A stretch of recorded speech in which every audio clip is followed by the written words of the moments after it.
From starting her journey streaming on a laptop to now having a dual PC setup, KiwiOnTheSticks is not just chasing her dream, but chasing fulfillment and looking for her iconic role in the industry. In this episode of Becoming a Creator podcast, I get to sit down with KiwiOnTheSticks and talk about how she created the Snack Shack and also how she got some opportunities to help push her forward in her career and more.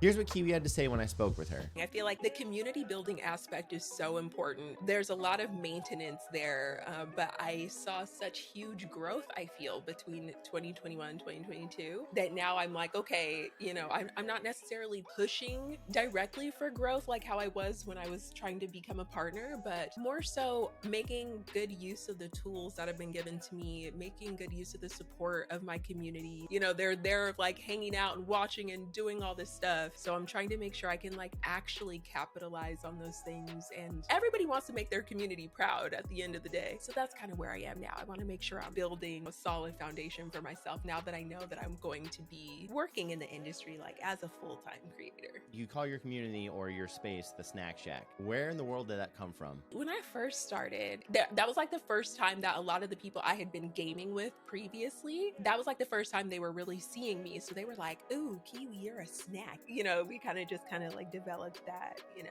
you're cute. No, you're cute. No, you're cute. So everyone in the Snack Shack is a snack. Although it doesn't really matter what you call it, it's still something to help everybody kind of like band together and form that sense of camaraderie. But there's more than the name. Like the name is one part, but you have to tie it to something that is meaningful. You have to make sure there's pizzazz. There's some like feeling behind being called something, being part of something. Like, what are you known for? If, you know, people are part of my community and they're the Snack Shack, like, what are we known for as a community? Where did your love for video games come from? I grew up in a single parent household. My mom was pretty busy and I had older brothers. So a lot of times if my mom was like at school or at work, I would be able to kind of hang out with my older brothers and watch them play video games. Yep. We didn't have cable or anything. We had like one big old TV with a fat back and our VCR. Each of our times, there were four of us. Each of our time to like have the TV, my three brothers would always pick to play, you know, a video game. I got to sit around and watch them play pretty much my whole like childhood. That's what I grew up doing, which is why Twitch is so familiar to me, because that's exactly what I used to do. We would like listen to the music in the game and like analyze games together. And that was kind of our bonding time and our number one form of entertainment. We just grew up doing that stuff together and it has never gone away.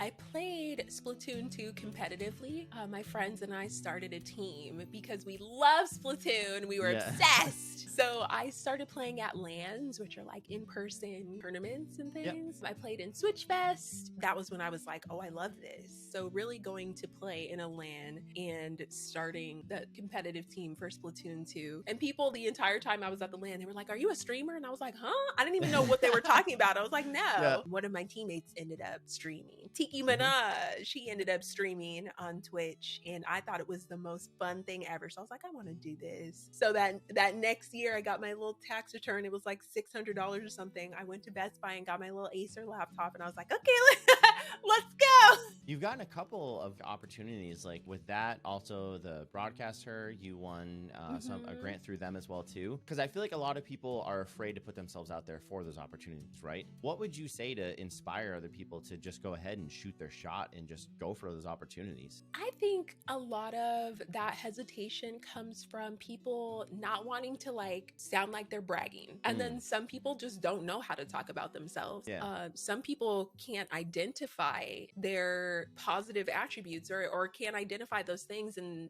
talking about it makes them uncomfortable. Being able to speak to why you deserve certain things, changing the way that you interpret talking about yourself, because it doesn't have to be bragging. You're not cocky for saying on an application, I deserve this because I'm a great creator. It feels like it. They send you that DocuSign like, yes, we want you. You're not going to feel so bad about saying how great you were. Yep. It's hard to say. It's easier to say from the other side, but keeping your focus on getting the things that you want and need in order for your hobby or your career as a streamer to flourish is more important than like that temporary like shyness. Like, I don't want to say I'm amazing, but you do. So just say it so you can be happy, get the things you need and want, take those next steps with streaming, and doing right by yourself, because you're only shortchanging yourself by not saying how amazing you are. The only thing that they're going to say is no. They're literally not going to post it. They're not going to go on Reddit. They're not going to put it on Reddit and be like, look at this idiot applying for this. They're not going to do that. The people are going to read the application and like leave it alone. So, and they're either going to say yes or no. Don't shortchange yourself by being worried about what someone might think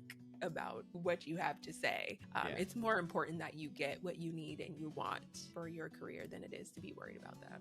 People anticipate certain things, and I kind of use those things as part of my content. I might be playing a game, but sometimes if I have a different angle, or if my makeup matches what's going on in the game or something like that, it becomes part of my content, and it makes these things that you can do every day. I'm playing Splatoon every day, but it's still different. People start to anticipate these things. Oh, how's this going to be different? How are we going to celebrate this land or milestone, or, you know, certain things like that that make people feel like you're thinking about them. I always want my viewers to feel like I'm thinking about them. That is a really important part of my brand. I don't think it's necessary for everyone. I think that's just the expectation that I have set so far. Now, I just never stopped because I'm kind of like keeping track of what works, but we still experiment and we still move things around because that's just something that I like to do. What is your dream scenario? This is also going to sound a little bit abstract, but this is just how my brain works. I don't necessarily have a dream scenario in that sense. I kind of, as far as my dreams are concerned, there are feelings that I want to have. Just because I know how I've been so surprised by my journey so far. Not that I didn't think I could do it, but that I'm like, oh,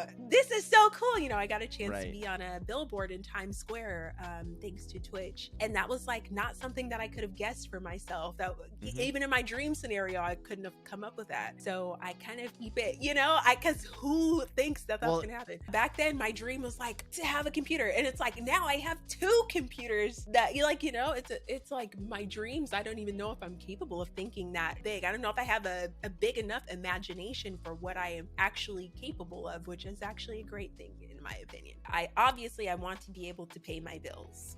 In my dreams, I have no bills, but if we're talking like realistically, I want to be able to, you know, to be able to support myself. I definitely want to be able to give back to people. Also, my dream like scenario was to kind of have a flow from progressive type of role with a company. Oh yeah, that'd be so cool. Yeah, just to you be know, like almost like an icon spokesperson. Yeah. I've kind of had that feeling of like I want to find something that like resonates with me, that is, you know, almost synonymous with me. Like when people think of this thing, they also think of me. And I don't know how that's gonna happen. I have no idea. I don't know how I'm gonna pull that off, but that's something that I'm working toward that I think is very possible. But most of all, just to keep like a level head, to stay appreciative of things, to be able to keep learning. I want to keep learning because there's so much to learn and so much I still don't know. and to be able to keep teaching people around me too. That's kind of the helpful thing to do. What is the most valuable and important thing you feel like someone could get from this conversation? To put as much of yourself, as much that you're comfortable with putting out there. So just lay it out there. We're gonna live your life based on people thinking you're weird or not liking you. You wouldn't be able to do anything. You know, maybe wrap your mind around the fact that your content isn't gonna be for every single person, but that it's still worth it. You are still a worthwhile creator, even if it doesn't seem like everyone gets you or gets your content. But do it for the people who do. My main takeaway is just to like totally be comfortable with being yourself, and maybe little by little, even if you aren't comfortable today, maybe you just push a little bit more to put yourself out there, because you want to be able to attract the people who align with you, the people who appreciate those things about you. They need to be able to see it, they need to be able to feel it. So the more that you're able to express yourself through your content, the more people who resonate with that will gravitate toward you, and you'll end up finding your audience. And it could be anything at all. It could be the music that you listen to, you. It could be, you know, the stuff, if you have a face cam, it could be the stuff that's around in your room. So many people come by to talk to me about my Yoshi or something that's going on in my background. You know, take every little bit, every piece that you have, whether it's like an asset on screen or something in your background, something on your face, something you're wearing. Take every opportunity to express yourself, and things will be easier if you're able to do that effectively. If you enjoyed hearing Kiwi on the Stick's story, make sure you go ahead and follow her on Twitch, Twitter, and also anywhere else on social platforms. Kiwi on the Sticks everywhere. Also, if you want to see more videos like this, make sure you guys hit that subscribe button and also give this a like to help us out. And comment in the section down below, who's another creator you would love to learn from. Thank you everyone for watching. I appreciate it. Hope you guys enjoyed this video. And once again, my name is IMB Paula. We'll see you in the next one.